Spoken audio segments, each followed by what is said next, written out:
Well, here at the Huddersfield Royal Infirmary it may seem like business as usual, but should the 5-year plans materialise, that will not be the case. For instance, the A&E department is set to be demolished and moved over to units in Calderdale. Now this has triggered outrage amongst the public in Huddersfield and has resulted in demonstrations in recent weeks and months. Now why is this, and will the plans work? To find out, I spoke to Dr. Steve Ollerton. Steve chairs Greater Huddersfield Clinical Commissioning Group. He says he understands people's concerns about the move of the A&E department, but reiterates why it is a good move. Right care, right time, right place is all about the care that people receive. And at the moment, we have a split hospital site that's trying to do everything on both sites.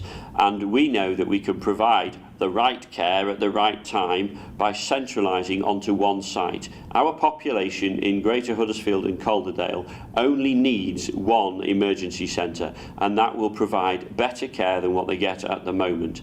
And so, while people may not think that Calderdale is the right place, when they, in our proposals, the care that they will get there will be far superior than what they get at the moment, and that's where we got the logo from. But while Steve Ollerton obstinately believes that the move will result in better care, he has struggled to win people over.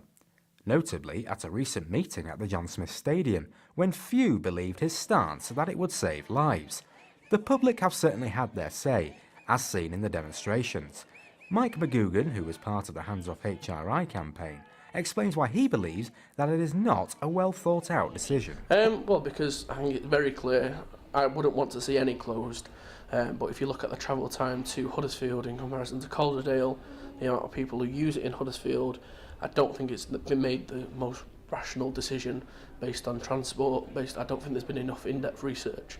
Having read through a lot of documentation on it, it doesn't satisfy what I would deem as relevant healthcare for people in Huddersfield, and I think people will lose lives because of it. However, the public mostly remain doubtful about the plans, with few positives. Because getting to Calderdale Hospital from Huddersfield or surrounding areas is the biggest traffic jam route that you can ever imagine, and it will just cost people's life. Well, yeah, that's sort of, bad, because it's like, what are they going to do about, moving people sort of and everything over there and the staff. But I mean, if it's a new development and stuff, obviously that's good, and it might bring more jobs if it's sort of going to be bigger and things.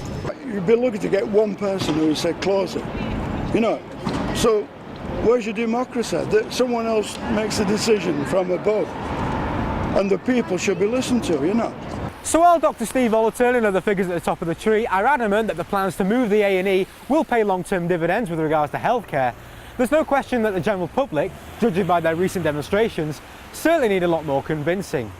Whether it will work or not, time will certainly tell. This is Alex Booth reporting for HudNews at Huddersfield Royal Infirmary.